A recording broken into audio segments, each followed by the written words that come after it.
I never thought high school could feel like a movie, but it all started the day Ms. Carver's son walked into our classroom.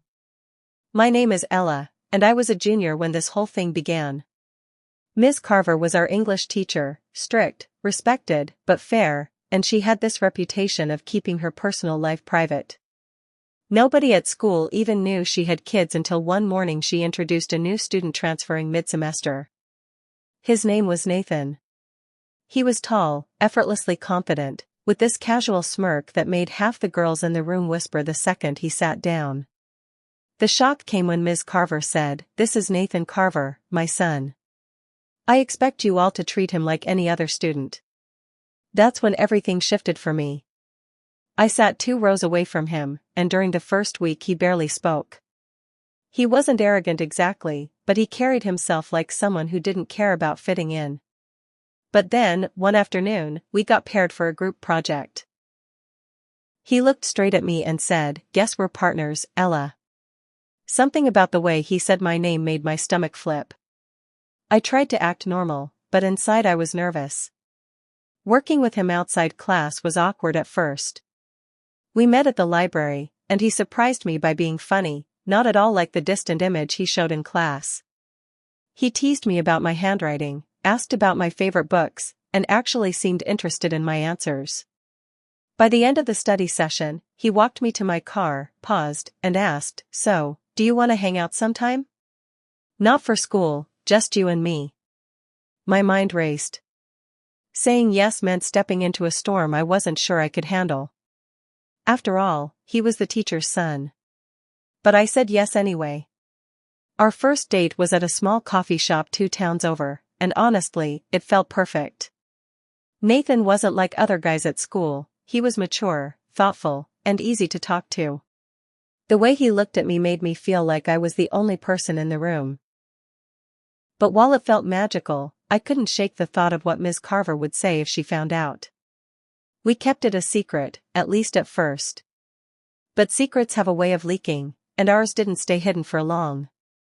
It was during class one morning when Nathan slipped me a note. It was harmless, just a quick joke, but I guess Ms. Carver noticed. Her eyes flicked between us, and for a moment, I felt her suspicion. Later that week, after school, I ran into her in the hallway. She looked at me with this unreadable expression and asked casually, "How's the project with Nathan going?"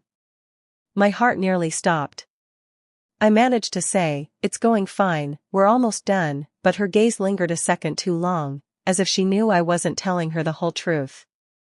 That night, Nathan texted me saying his mom had asked about me at home. "She thinks you're a good student," he said, adding a winking emoji. I tried to laugh it off, but deep down I knew we were playing with fire. The real twist came a few weeks later. Nathan and I had gotten closer, sneaking time together, whispering in quiet corners, building something that felt real. Then one evening he showed up at my house, his face serious. "I need to tell you something," he said. "It's about my mom." I braced myself, not knowing that what he was about to say would change everything. Nathan stood in my living room, his hands shoved deep into the pockets of his hoodie, and I could tell he was nervous. He said, "My mom, she doesn't want me dating anyone from her classes. Ever. She's strict about it, Ella. If she finds out about us, it won't just be me who gets in trouble, it'll be you too." My heart sank because part of me had expected this, but hearing it out loud felt like the ground had been pulled from under me. I asked him why it mattered so much, and he hesitated before saying, "She's been burned before. Something happened at her old school, a scandal with another teacher, and now she's terrified of anything that could look bad on her." That was the first time I realized how serious our situation was. But instead of backing away, it only made me want Nathan more. We promised each other to keep things quiet. For a while, it worked. We'd meet at the park after dark, talk for hours in his car, and pretend in school that we were barely friends. But secrets come with pressure, and soon the cracks started to show. It happened at a Friday night football game. I was standing with my best friend Julia when Nathan came up behind me and slipped his arm around my waist before realizing where we were. Julia's eyes widened. She mouthed, "What was that?" I brushed it off, but she wasn't stupid. The next morning, she cornered me at the mall. "Ella, are you seriously dating Ms. Carver's son? Do you have any idea what kind of drama that's gonna cause?" I begged her not to tell anyone, and she agreed, but I saw the doubt in her face. And then, just when I thought things couldn't get more complicated, Nathan dropped another bomb on me. He admitted he hadn't always lived with his mom. He'd been staying with his dad until recently, and his parents didn't exactly get along. "She's scared I'll choose him over her," he said quietly one night. "That's why she's so controlling right now. She doesn't want me slipping away." It made me feel sorry for him, but it also tied me deeper into this mess. I couldn't help but wonder if part of the reason Nathan liked me was because I was his escape. Weeks passed, and our secret became harder to hide. Julia started asking questions I couldn't answer, Ms. Carver gave me these strange looks in class, and even Nathan seemed tense, like he was carrying a weight too heavy for him. The breaking point came during a group project presentation. Nathan and I had rehearsed together, and it went smoothly, until Ms. Carver asked him a question, and he slipped.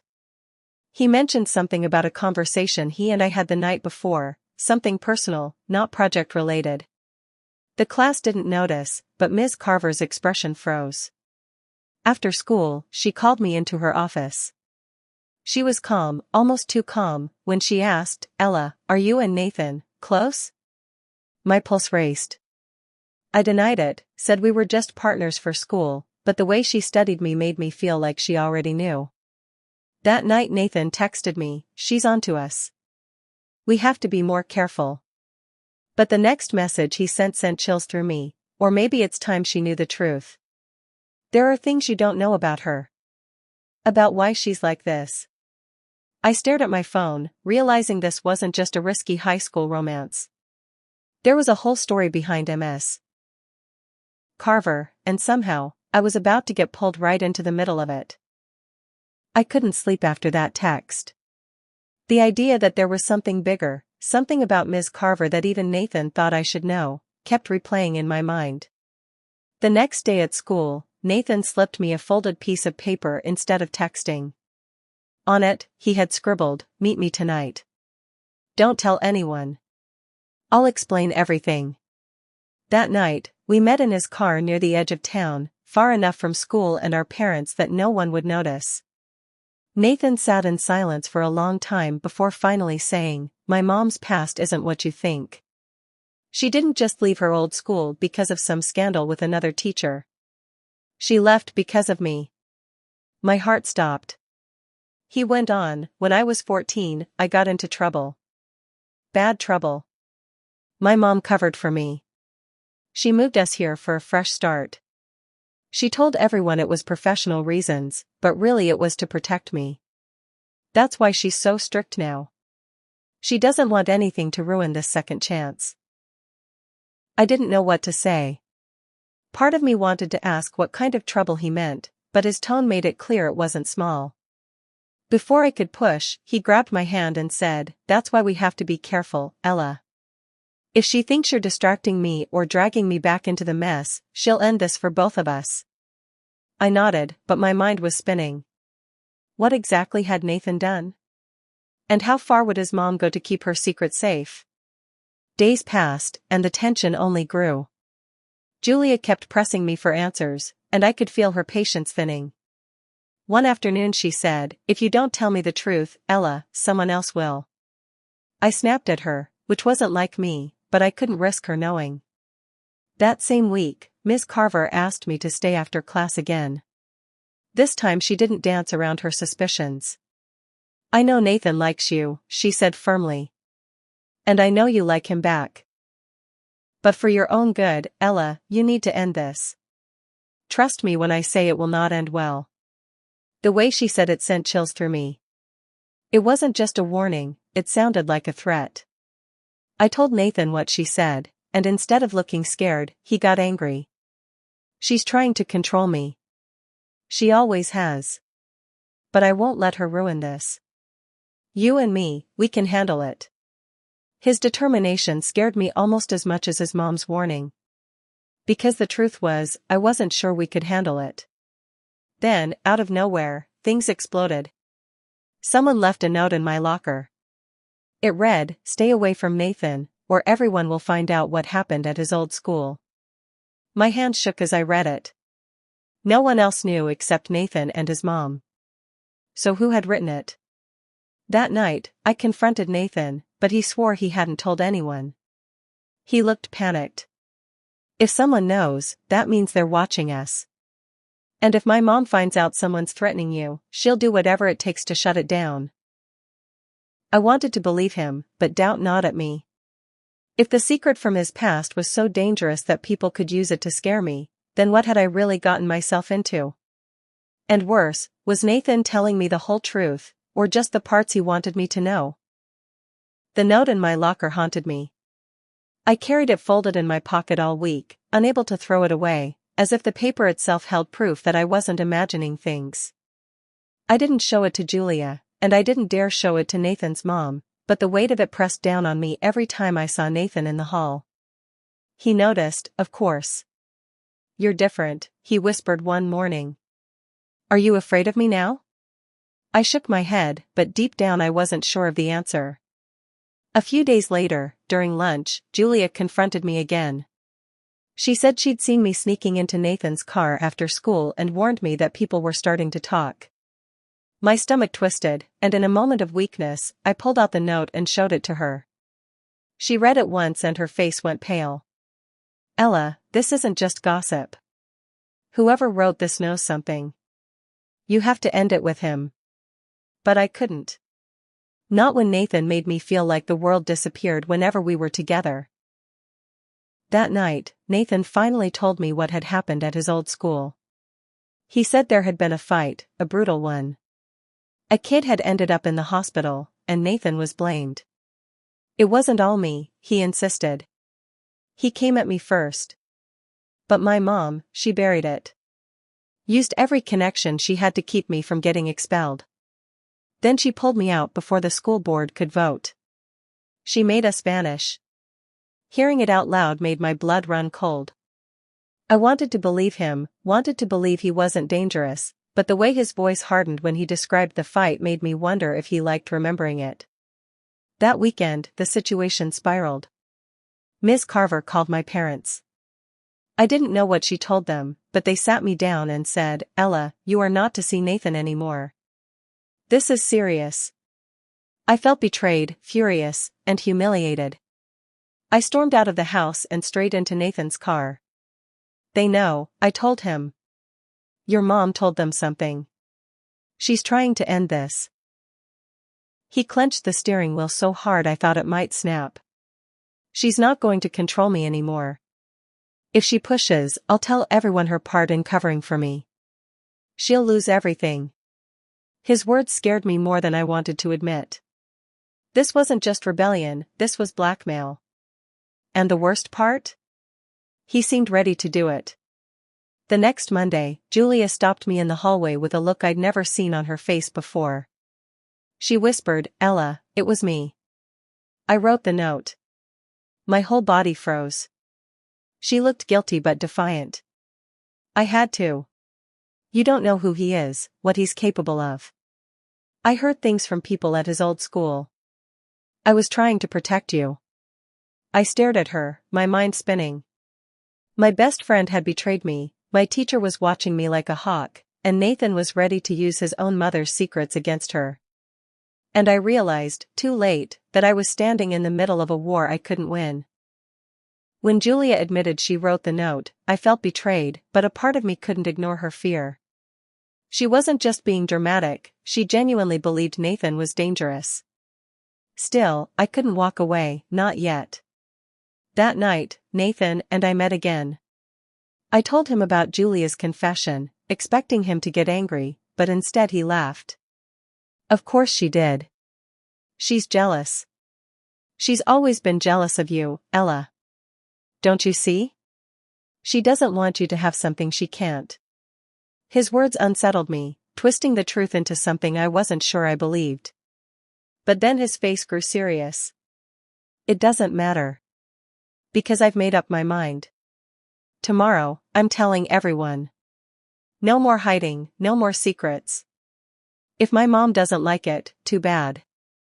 My stomach dropped. Nathan, that's insane, I whispered. You'll ruin her career. You'll ruin your life. But he only smiled faintly, like he enjoyed the chaos that was coming.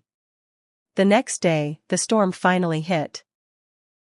In the middle of English class, with his mom standing at the front of the room, Nathan raised his hand. When she called on him, he said loudly, "I think everyone should know that Ella and I are dating." The room went dead silent. Ms. Carver froze, her eyes wide with shock, and the whispers started immediately. My face burned as I sat there, trapped in a nightmare I couldn't escape. Ms. Carver dismissed the class early, then pulled both of us into her office. She looked like she was holding back tears and fury all at once. "Nathan, do you have any idea what you've done?" she snapped. He just shrugged, leaning back in the chair like he owned the place. "I'm tired of hiding, Mom. If you don't like it, that's your problem." That's when she turned to me, her voice breaking. "Ella, please. You need to stay away from him. He's not who you think he is. He's dangerous." For the first time, I saw real fear in her eyes, not just control. But Nathan cut her off. "Stop trying to scare her. You've been lying to both of us for years." His words hit me like a knife. He wasn't just rebelling, he wanted to destroy her authority completely. The fight between them escalated until I couldn't take it anymore. I stood up and said, "Enough. This isn't about me anymore. It's about whatever happened before, and you two need to deal with it." Then I walked out, leaving them both staring after me. For days, the school buzzed with rumors. Some people said I was reckless, others said Nathan was obsessed. Julia barely spoke to me, and my parents hovered like guards, afraid I'd run off again. Nathan texted me nonstop, begging to meet, but something inside me had shifted. I realized that as much as I liked him, I was caught in something far bigger than a high school romance. I never answered his texts. Weeks later, word spread that Nathan was moving back in with his dad. Just like that, he was gone. Ms. Carver never mentioned him again in class, and I never asked. Sometimes I wonder what would have happened if I'd stayed with him, if I'd ignored the warnings, ignored the fear. But deep down, I know the truth. Loving Nathan wasn't just complicated. It was dangerous. And walking away might have been the only way I saved myself.